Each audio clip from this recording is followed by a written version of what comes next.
I don't think I've ever been prouder to say I am a member of the Congregational Church of the Peninsula than in the last couple of minutes when the choir was singing. And here's why. For me, at least, I don't know how it landed for you. And unexpectedly, because I haven't been singing with the choir yet this year.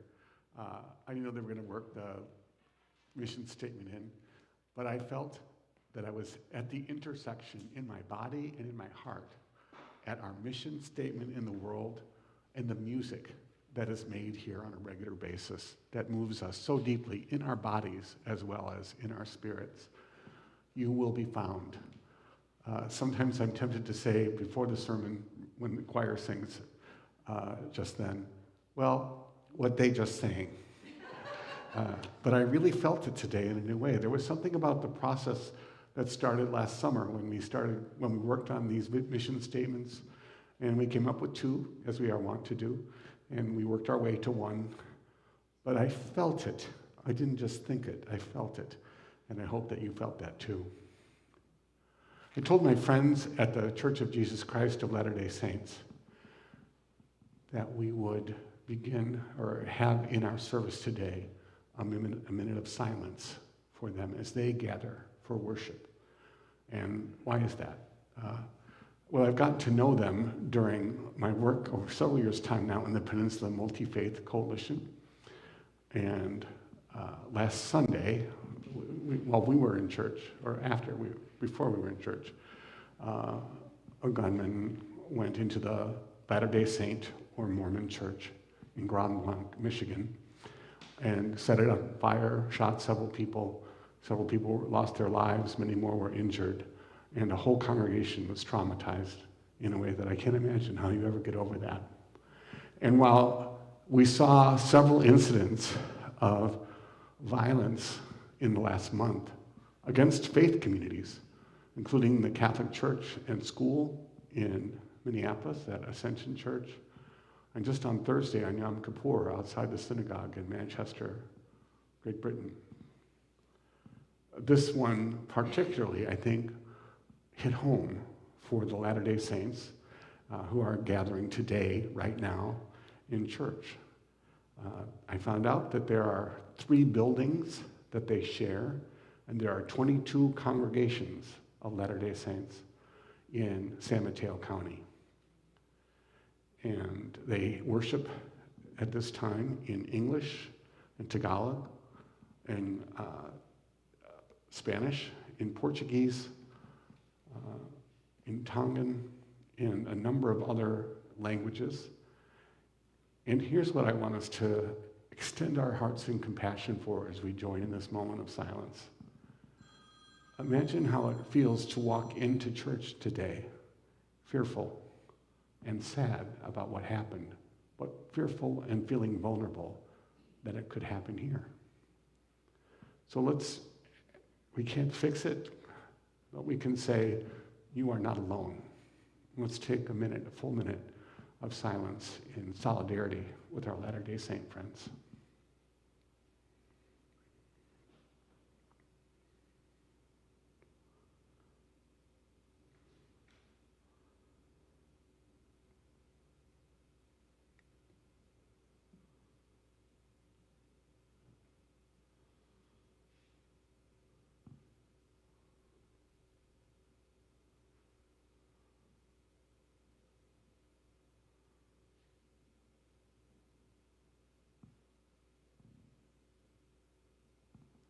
God of all life, Holy One of many names, help us to demonstrate to our friends in the Latter-day Saints Church that they are not alone and that we stand with them.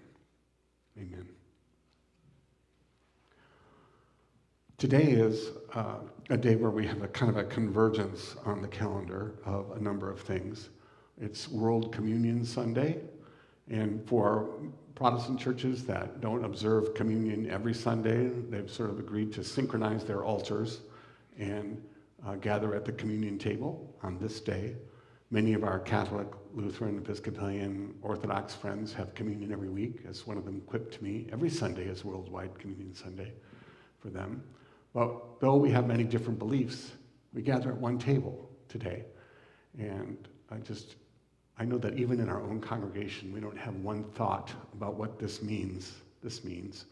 But I urge us to open our hearts during communion, to feel at one, to feel compassion for seekers and believers around the world who are gathering at a table that expresses our deepest aspirations about our deep interconnectedness. Today is also the feast of St. Francis of Assisi, and he, this 12th and 13th century saint, is revered not just in Catholicism, but really the world round.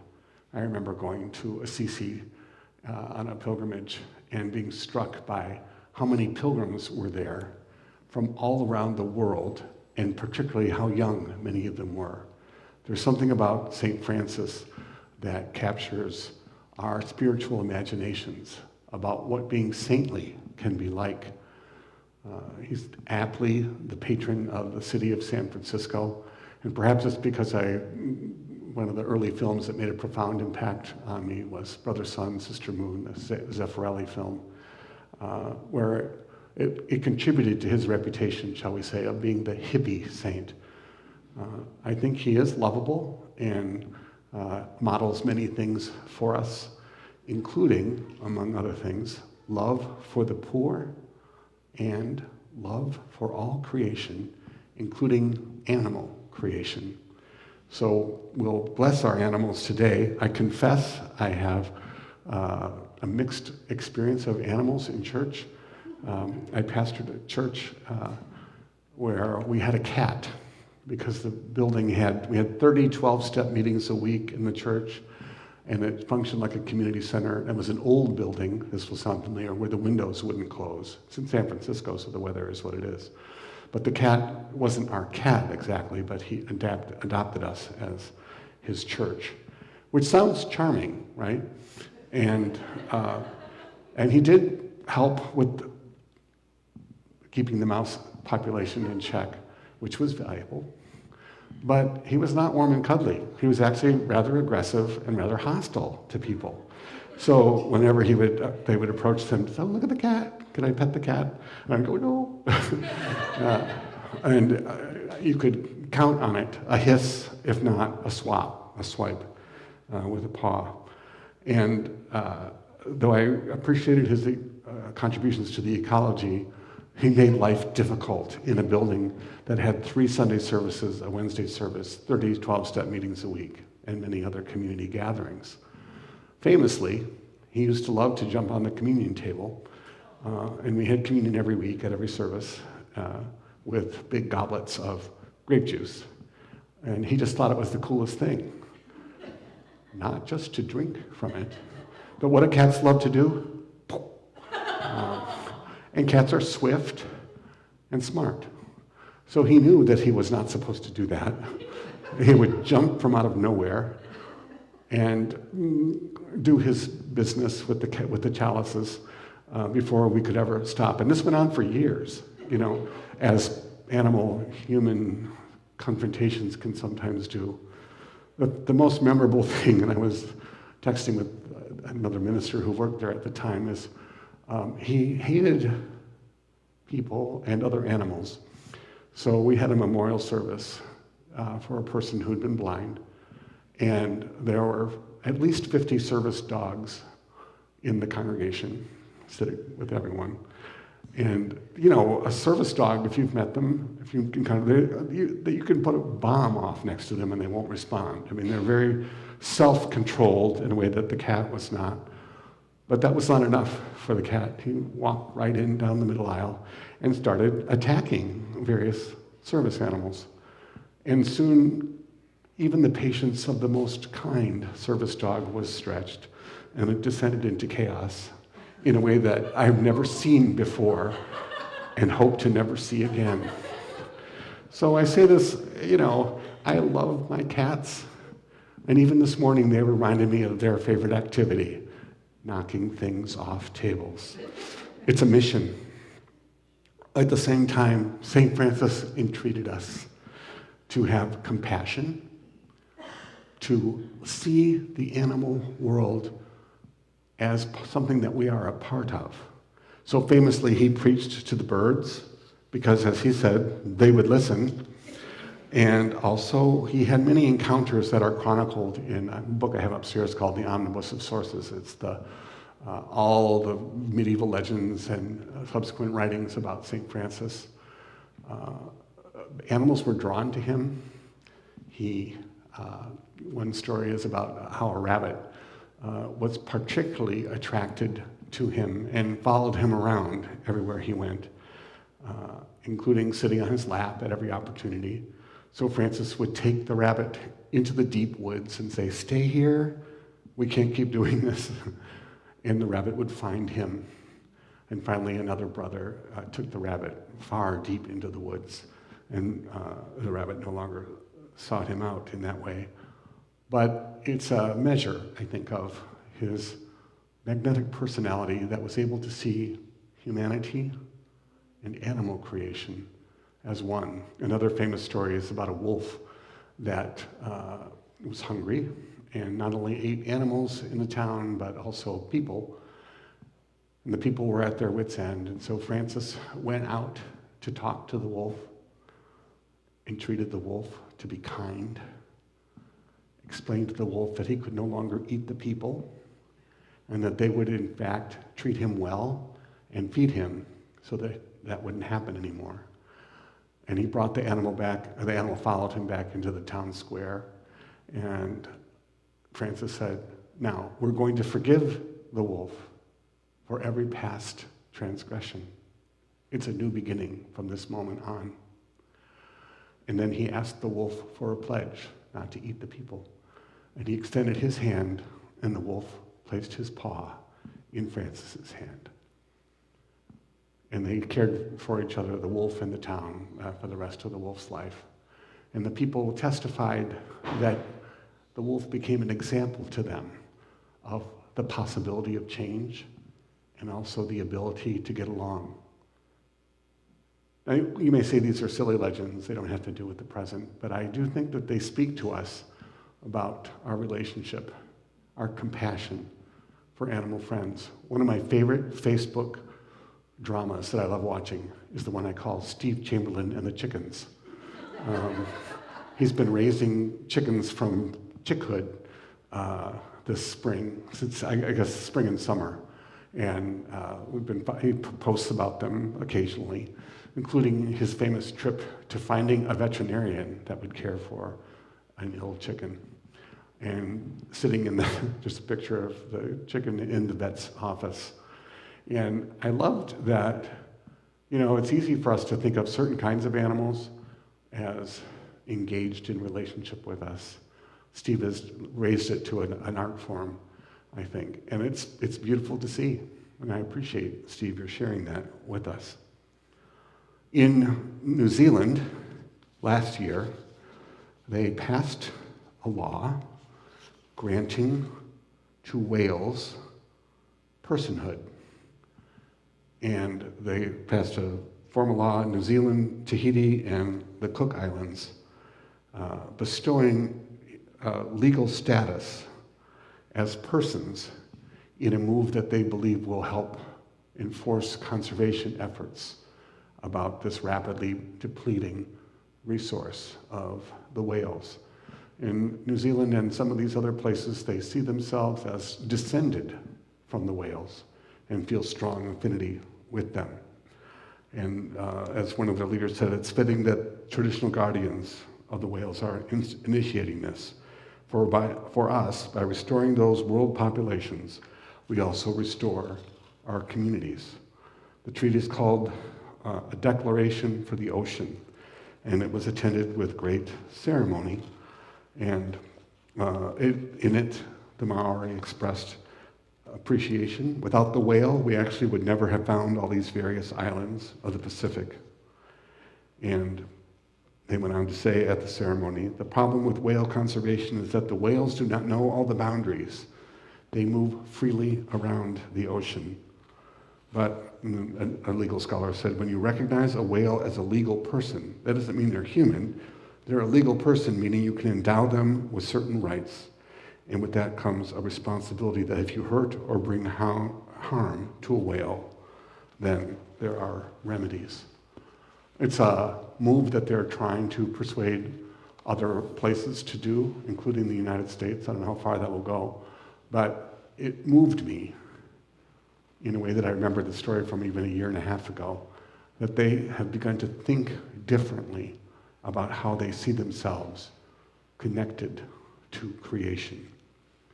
And I wonder if that can be part of our own understanding today, that when we think about what compassion means, withness, with love, with deep love, compassion, it extends beyond people who are like us to people who are not like us, to the animal world, and even to the earth itself. Those are some of the thoughts I had about this as I talk about the last thing that I want to talk about this morning, which is our emphasis this month on stewardship. So stewardship, sometimes things you think of as, oh, it's the pledge campaign. And you should have gotten, I hope, a card in your bulletin this morning, and we have more if you did not. But we're doing a 4-week series called Change Makers. And in each week, we'll look at a different keyword related to being a change maker. And the word for today is compassion. The other words in the subsequent weeks we'll look at are collaboration, community, and empowerment. But today the key word is compassion.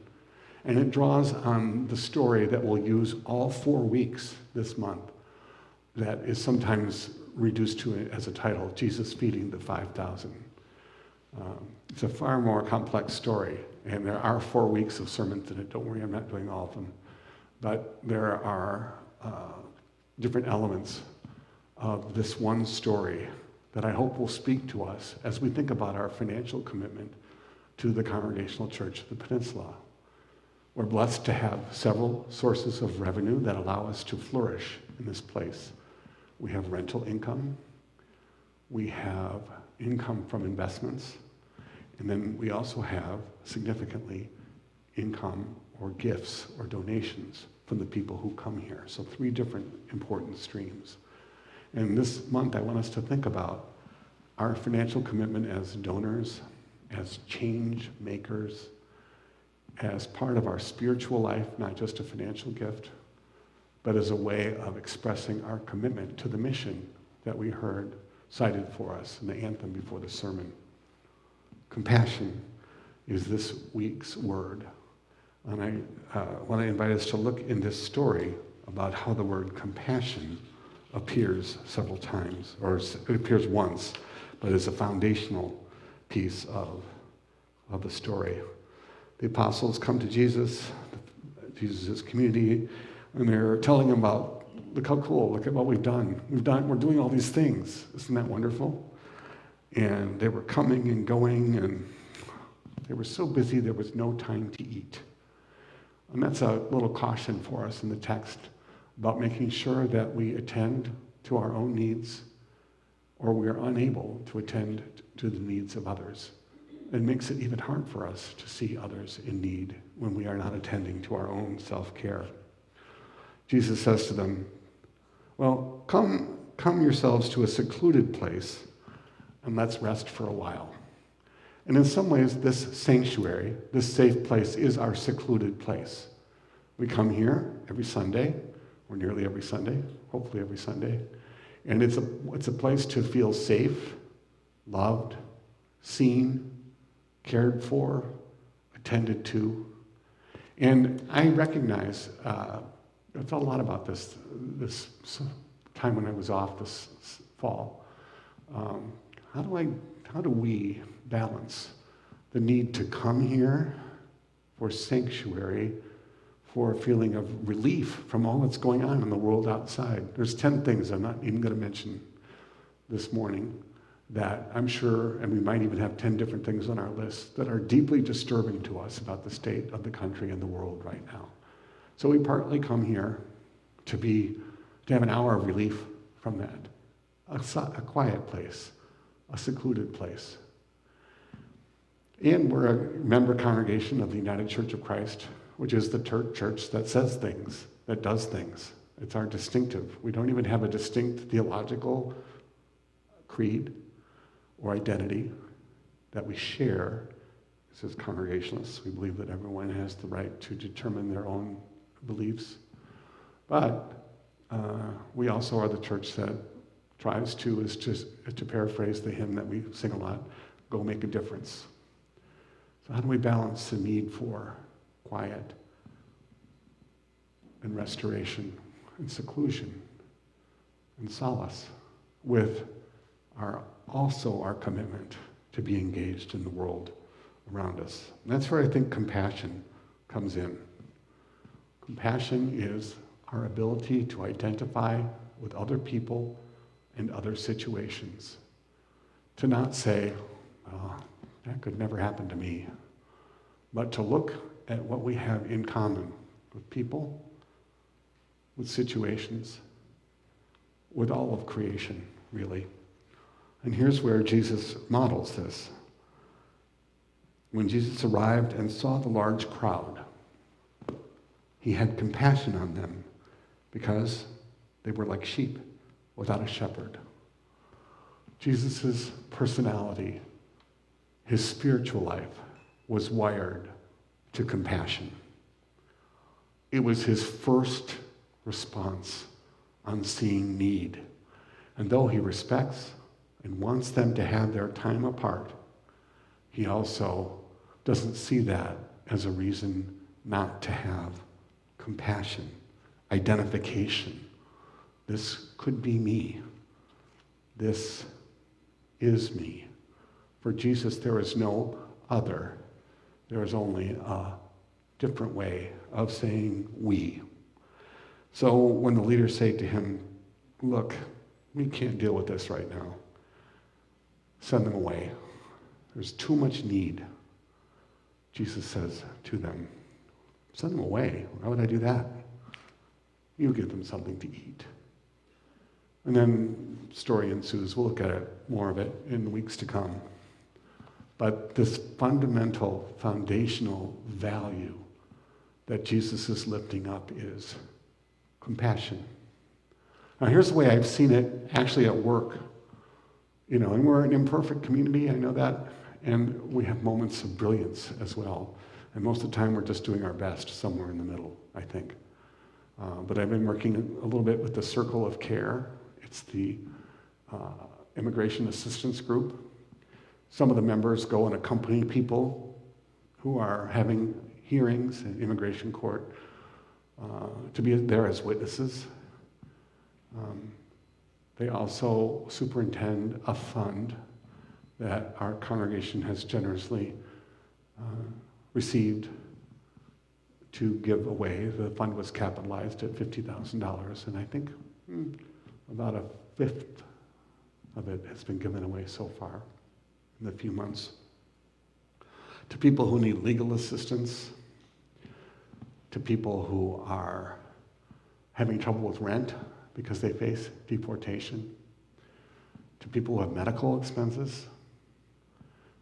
One situation was one that we felt was outside the realm of what the fund could probably respond to, and a member of the team made sure that the need that was expressed to us was met personally. I had a mind-expanding, consciousness-raising experience in participating in just one aspect of this, bringing funds to someone in Berkeley who needed help with a Clipper card. And realizing, I know this is not something we don't know, but in my working with them, because they don't have a bank account, because they can't have a bank account, what it would mean to try to live day-to-day life here without a bank account. No way to transact business in the ways that in our electronic world that are necessary and vital. And I was so glad that our church is part of helping make a difference here. But the consciousness raising part was, oh, There are people living here among us who don't and can't have bank accounts. And their day-to-day life is very different from what most of us experience. Here's what I love about the circle of care. It reminds us that even when we can't fix everything all at once, we still can make a difference. And when we see things through the lens of compassion and not through the lens of apathy or overwhelmed, we can do something. And that something is a spiritual act as well as a human recognition that what's happening to this person might be different from a circumstance I might find myself in. But I can make a difference by becoming part of a we. The heart of compassion is about finding ourselves to we, away from you or them. And this morning, I hope as we think about our pledges, and I hope you'll fill out a pledge card today or in the weeks to come, or talk to us about electronic giving, so that the people who make our financial decisions, which is all of us, can have some sense of what that one income stream will be, that you'll think of this as not a pledge card. Today, think of it as a compassion card. How can I express compassion through regular giving to the church? Jesus models something for us, not to chide us, but to remind us that our hearts are large and there are great things we can do when, through compassion, we do it together. Amen.